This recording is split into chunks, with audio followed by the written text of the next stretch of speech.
ಗುರುಭ್ಯೋ ನಮಃ. ಎಲ್ರಿಗೂ ನಮಸ್ಕಾರ ಬರ್ರೆ. ರೀಸೆಂಟಾಗಿ ಅಂದರೆ ನಿನ್ನೆ ನಾನೊಂದು ಪೋಸ್ಟ್ ಹಾಕಿದ್ದೆ.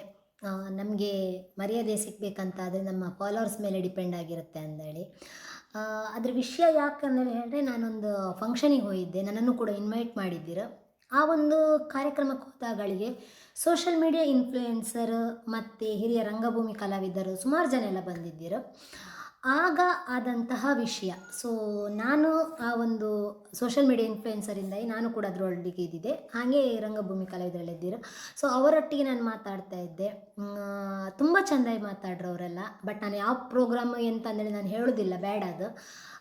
ಇಲ್ಲಿ ಏನಾಯ್ತು ಅಂದೇಳಿ ಹೇಳಿದ್ರೆ, ಕರೆದಂತಹ ವ್ಯಕ್ತಿ ಏನಿದ್ರು ಅವ್ರು ಏನು ಮಾಡ್ರು ಅಂದೇಳಿ ಹೇಳಿದ್ರೆ, ಸೋಷಲ್ ಮೀಡಿಯಾ ಇನ್ಫ್ಲುಯೆನ್ಸರ್ ಏನಿದ್ರು ಅವ್ರನ್ನೆಲ್ಲ ಮಧ್ಯ ನಿಲ್ಸ್ರ.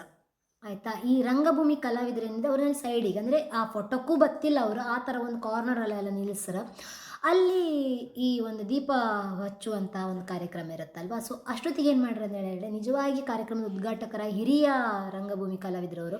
ಸೊ ಅವರನ್ನು ನಿಜವಾಗಿ ಕರಿಬೇಕಿತ್ತು ನನ್ನ ಒಪಿನಿಯನ್ ಪ್ರಕಾರ ಅಂತ ಹೇಳಿದ್ರೆ. ಅವ್ರ ಹತ್ರ ಅಂದರೆ ಈಗ ಒಂದು 5 ಹತ್ತಿ ಬತ್ತಿ ಇಟ್ಟಿದ್ದಾಗಳಿಗೆ, ಸೊ ಅದನ್ನು ಎಲ್ಲರಿಗೂ ಹಂಚಿ ಕೊಡ್ಲಿಕ್ಕೆ ಇದು ಒಂದೇ ಹತ್ತಿ ಬತ್ತಿ ಇದ್ದರಿಂದಾಗಿ, ಸೊ ಅವ್ರ ಹತ್ರ ಒಂದು ವೇಳೆ ನಾವು ಜ್ಯೋತಿ ಪ್ರಜ್ವಾಲನೆ ಏನು ಮಾಡಿರ್ತಲ್ಲ, ಅದು ತುಂಬಾ ಒಂದು ಮೆಚ್ಚುವಂತಹ ಕಾರ್ಯ ಅನ್ಬೋದು. ಬಟ್ ಇವ್ರು ಏನು ಮಾಡ್ರು ಅಂದರೆ, ಇಪ್ಪಂತಹ ಫಾಲೋವರ್ಸ್ಗಳಲ್ಲಿ ಜಾಸ್ತಿ ಫಾಲೋವರ್ಸ್ ಇಪ್ಪಂಥದ್ದು ಯಾರಿಗೆ ಜಾಸ್ತಿ ಫಾಲೋವರ್ಸ್ ಇದ್ದರು ಅವ್ರನ್ನ ಕರೆದು ಅವ್ರ ಹತ್ರ ಈ ಒಂದು ದೀಪವನ್ನು ಹಚ್ಚೋಕ್ಕೆ ಹೇಳ್ರು. ನಿಜವಾಗಿ ನಾವು ಎಣಿಸೋದು ಏನಂದೇಳಿ ಹೇಳಿದ್ರೆ, ಈ ಥರ ನೀವು ಅವ್ರನ್ನ ಕರೆದು ಅವಮಾನ ಮಾಡ್ಕೊಂಡು ಹೇಳಿದರೆ ದಯವಿಟ್ಟು ಇಂಥ ಕಾರ್ಯಕ್ರಮಗಳಿಗೆಲ್ಲ ಕರಿಬೇಡಿ. ತುಂಬಾ ಬೇಜಾರಾಗ್ತ. ಯಾಕಂತ ಹೇಳಿದ್ರೆ, ನಮ್ಮ ಒಂದು ಗುರುಗಳನ್ನು ಆ ಒಂದು ಪೊಸಿಷನಲ್ಲಿ ಕಂಡಿರತ್ತೆ ನಾವು. ಇಲ್ಲಿ ಕರೆದು ಈ ಥರ ಮಾಡೋದಕ್ಕೆ ತುಂಬಾ ಹರ್ಟ್ ಆಯ್ತು ನನಗೆ. ಬಟ್ ನಾನು ಅಲ್ಲೊಂದು ಮಾತಾಡುವಂಥ ಅವಕಾಶ ಇರಲಿಲ್ಲ ನಂಗೆ ಸೀದಕ್ಕೆ ಬಂದೆ. ನಿಜ ಹೇಳೋದಂತ ಹೇಳಿದ್ರೆ, ನೀವು ಈಚೆ ಇಷ್ಟು ಸೋಷಲ್ ಮೀಡಿಯಾ ಇನ್ಫ್ಲುಯೆನ್ಸರನ್ನು ಹಾಕರು, ಇವ್ರು ಯಾವತ್ತು ಇಲ್ಲಿರ್ತಾರೆ ಗೊತ್ತಾಯ್ತಾ.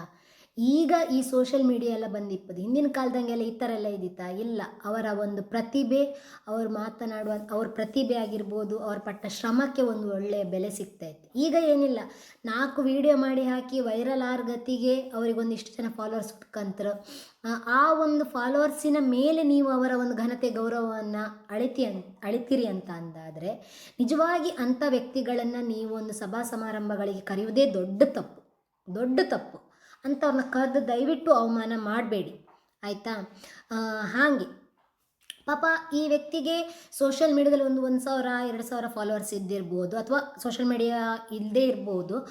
ಅಂಥವರಿಗೆ ಇದ್ರ ಬಗ್ಗೆ ಏನೂ ಗೊತ್ತಿರಲಿಕ್ಕಿಲ್ಲ. ಬಟ್ ಆ ವ್ಯಕ್ತಿ ತುಂಬ ನಗುಮುಖದಿಂದಲೇ ಇದ್ದು ಶುಭ ಹಾರೈಸಿ ಅಲ್ಲಿಂದ ಹೋದರು.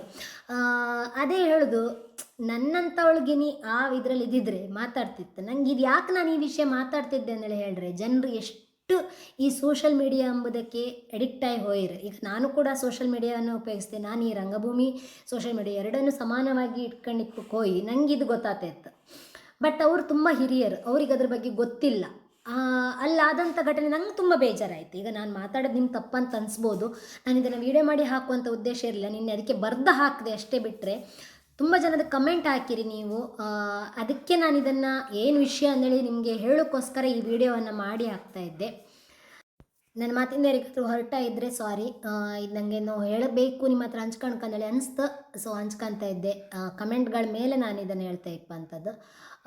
ತುಂಬ ವಿಚಾರಗಳಿತ್ತು. ನಾನು ರೀಸೆಂಟ್ ಹಾಕಿರುವಂಥ ಪೋಸ್ಟ್ಗಳಲ್ಲೆಲ್ಲದೂ ಕೂಡ ಕೆಲವೊಂದು ವಿಚಾರಗಳನ್ನು ನಾನು ಆಯ್ಕೆ ಮಾಡಿಟ್ಟಿದ್ದೆ, ಅದ್ರ ಬಗ್ಗೆ ಮಾತಾಡ್ತು ನನಗೆ. ಯಾಕಂದರೆ ನಾವು ವಾಯ್ಸ್ ರೇಸ್ ಮಾಡೋದ್ರಿಂದಲೇ ಕೆಲವರಿಗೆ ಅದ್ರ ಬಗ್ಗೆ ಗೊತ್ತಾಗ್ತದೆ. ಯಾಕಂದರೆ ಒಂದು ವಿಷಯದ ಬಗ್ಗೆ ಪಾಸಿಟಿವ್ ನೆಗೆಟಿವ್ ಎರಡೂ ಕೂಡ ಇರುತ್ತೆ. ನನಗೇನು ಅನಿಸುತ್ತೋ ನಾನು ಅದನ್ನು ನಿಮ್ಮ ಜೊತೆ ಶೇರ್ ಮಾಡ್ಕೊತ ಹೋತೆ. ಧನ್ಯವಾದಗಳು.